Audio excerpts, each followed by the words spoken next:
Mulheres criaram uma rede de proteção para enfrentar a violência doméstica, que aumentou em vários países durante a pandemia. Não é só no Brasil, não. Em vários lugares, infelizmente, a cultura machista persiste em existir. No Brasil, o número de feminicídios cresceu mais de 20% com o isolamento social. Veja a reportagem. A mão quebrada foi resultado da última agressão. Esta mulher já perdeu a conta de quantas surras levou do marido. E a violência aumentou durante a quarentena. O meu ex-companheiro, ele já consumia drogas.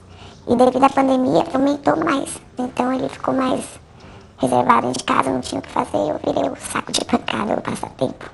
Foi nos filhos que ela encontrou forças para denunciar o agressor. A partir do momento que eu fui agredida e vendo meu filho chorar, pra mim foi a gota d'água. Eu acordei. Claudenice não conseguiu evitar o pior. Ela foi encontrada morta dentro de casa esta semana em Campinas, no interior de São Paulo. O namorado é o principal suspeito do assassinato. O Brasil viu crescer em 22% os feminicídios nos primeiros 2 meses de pandemia, em 12 unidades da federação. Então, isso mostra um agravamento da violência letal contra a mulher nesse período, ao mesmo tempo em que caem os registros nas delegacias. E caem basicamente porque muitas dessas mulheres estão confinadas com os seus agressores, elas têm dificuldade de se deslocar, a gente observa também um aumento do consumo de bebidas alcoólicas, e tudo isso acaba criando um cenário de ainda maior vulnerabilidade. Mulheres vítimas de violência doméstica podem pedir ajuda sem sair de casa através de um aplicativo de mensagens no celular. Desenvolvido justamente para o período de isolamento social, um projeto reúne voluntárias em todo o país e já acolheu e orientou mais de 600 vítimas. O serviço é gratuito. Mais de 2.000 profissionais prestam desde orientação jurídica a acompanhamento psicológico. Então, por um número 011 99639 1212, a vítima que está nessa situação de vulnerabilidade entra em contato, preenche um formulário que ela vai receber através desse número de WhatsApp e imediatamente ela recebe o nosso encaminhamento para todas as áreas que estão contempladas nesse atendimento dos justiceiros. Olha, infelizmente a violência contra a mulher é uma realidade, né? Dentro de todas as camadas sociais, não é só na mais simples, não. Na alta sociedade também existe violência contra a mulher e são vários os casos. Tenho certeza que todas as cidades têm relatos, né, para falar, eu conheço alguém que foi vítima de violência doméstica. Ou eu sei de alguém que esconde até a violência doméstica, porque muitas mulheres, por vergonha ou por medo, por ameaças, né, tem homens que ameaçam a mulher, olha, se você falar alguma coisa, chamar a polícia, eu faço, mesmo depois que eu sair da cadeia, eu volto e acabo com a sua família, vou procurar seu pai, sua mãe, os filhos. Infelizmente, esta é uma realidade, né? E os casos de violência doméstica aqui na nossa região, infelizmente aumentaram, mostram uma sociedade machista que ainda conserva os valores ultrapassados. E nós já relatamos vários casos, várias histórias de vítimas, muitas fatais, inclusive. Agora, como lutar contra esta prática? As leis realmente protegem as vítimas? Como encorajar as mulheres vítimas das mais diversas maneiras de violência? Porque não é só, existe a física, a verbal, né? Então tem vários tipos de violência, né? A moral também, muitos homens usam a violência moral tentando rebaixar a mulher, né? E aqui no estúdio a gente vai repercutir isso, por isso a gente fez questão de convidar uma especialista em segurança pública que chegou a um dos mais altos postos da Polícia Militar. Tenho certeza que viu muitos casos de violência contra a mulher e é uma pessoa que pode falar com base nesses casos ocorridos aqui na nossa região. Coronel Helena, muito obrigado pela presença, Coronel.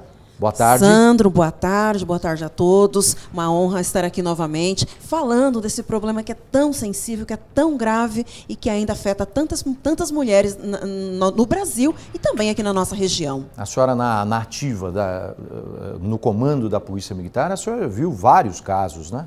Sim, infelizmente, eu pude acompanhar um caso muito marcante. Eu ainda era muito jovem. Uma das primeiras ocorrências que eu atendi de violência doméstica, a mulher estava toda machucada e na hora que nós falamos, não, vamos para a viatura, vamos para a delegacia, ela falou, não vou.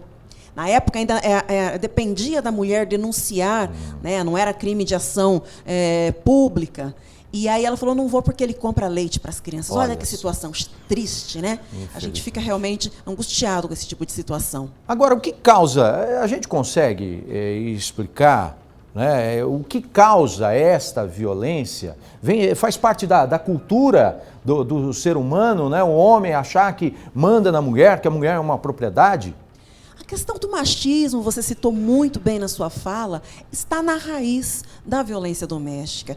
Muitas vezes a mulher ainda é vista como uma propriedade do parceiro, se ela não for minha, não vai ser de mais ninguém. Então, aquela famosa frase, olha, inconformado com o fim do relacionamento, ele foi lá e cometeu esse ato. Então, esse é um ato de egoísmo profundo, isso não é amor.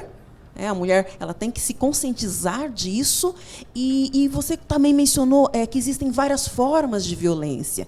A violência não começa com a agressão propriamente dita, começa com a ofensa, o xingamento, né? A quebradeira dentro de casa, a ameaça. Então a mulher ela tem que reagir aos primeiros sinais de violência. Ela não deve aguardar que aquilo se agrave e que chegue, infelizmente, à lesão física e, às vezes, até a morte. Infelizmente, muitas mulheres ainda dependem dos homens, como a senhora disse, né? Para comprar alimentos para a família, se sente dependente dele e acaba suportando aquilo, né, Coronel? Sim, quando a gente fala em prevenção da violência, a gente tem que pensar de uma forma ampla. Então, o poder público ele tem que manter estruturas para acolhimento da mulher, porque a mulher ela tem vergonha, às vezes até da própria família, saber que ela está passando por aquela situação. Às vezes ela gosta do sujeito, do parceiro, também não quer denunciar. Então, isso que a gente está fazendo aqui agora é um serviço de utilidade pública, é importante isso, aqui que o Balanço Geral aborda essa questão, para as pessoas saberem que existem caminhos, existem saídas.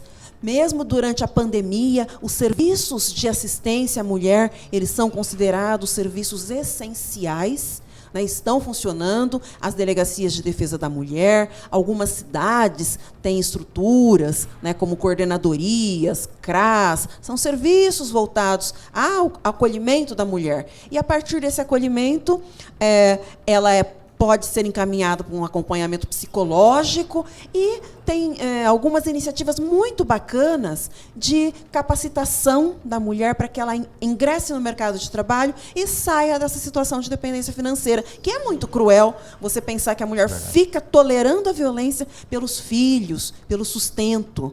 Então, isso é muito doloroso e tem que ser mudado. Ao longo dos anos, a gente teve alguns avanços, inclusive com relação às leis de proteção, Lei Maria da Penha, né? A senhora acha que a gente avançou, esse é o caminho, né? Ou como ampliar essas medidas para realmente proteger melhor a mulher? Porque a gente viu vários casos, Coronel, de mulheres que têm a medida protetiva, mas infelizmente quando o sujeito chega perto, aqui na região a gente teve vários casos, quando ele chega já é para matar. Né? Quer dizer, é uma lei que avançou demais, que protege realmente, mas como ampliar mais? A senhora acha que as leis hoje constituídas no país protegem realmente a mulher ou como avançar ainda mais? Sim, a Lei Maria da Penha ela é de 2006, foi um avanço importante para a proteção da mulher. Ela trouxe a previsão dos vários tipos de violência, trouxe a questão da medida protetiva, mas a medida protetiva, a mulher tem que saber que depende de registro. Se ela não denunciar, né? Aquilo nunca vai chegar ao conhecimento do juiz, que vai dar a medida protetiva, que é o quê? É o afastamento do agressor do seu lar, do seu local de trabalho. Às vezes até proíbe-se que o agressor faça contato com ela por meio das redes sociais, porque ele fica ali à distância, mas mandando mensagens de ameaça, intimidando. Pelo telefone, exatamente. Isso daí então, já configura a quebra da medida protetiva e pode até ser recolhido, então pode até ser preso. Mas a lei isoladamente, Sandro, ela não surte o efeito necessário, porque ela não intimida por si só. Sim. O que precisa é realmente ter uma estrutura que motive a mulher a romper o silêncio, uma estrutura que dê suporte psicológico. Inclusive dentro do município também. Dentro do município, sim.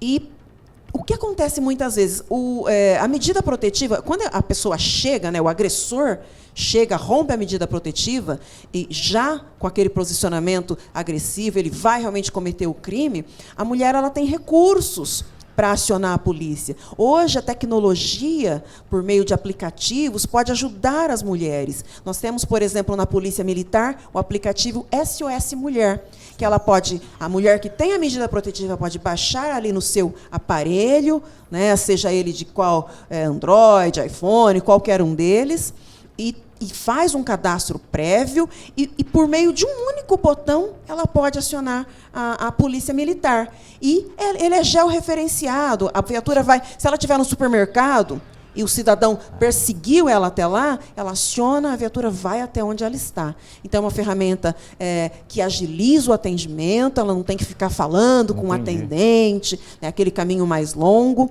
Então, é uma das ferramentas que pode ajudar. Mas temos patrulhas, rondas, Maria da Penha, em alguns municípios, que também fiscalizam, chegam lá na porta, toca a campainha, pergunta, olha, realmente ele tem se mantido distante, ou ele tem chegado aqui na porta, ou ele fica te esperando lá na esquina, né? Então, são patrulhas que acompanham também. Infelizmente, não temos em todas as cidades, mas as que têm é um serviço importante. Então, o que eu te falo? A prevenção depende não apenas da lei, mas de uma rede de proteção. E depende de nós, cidadãos.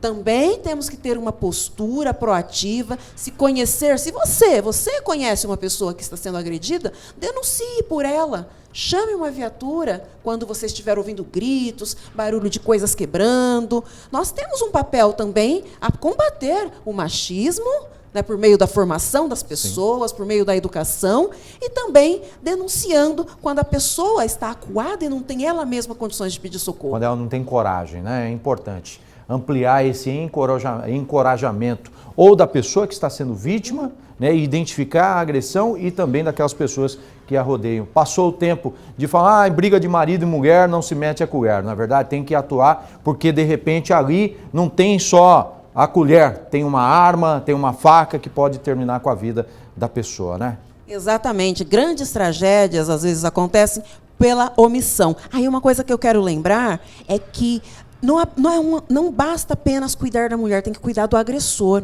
porque muitos homens, são reincidentes. Ele até encerra aquele relacionamento e vai agredir uma próxima mulher num relacionamento futuro.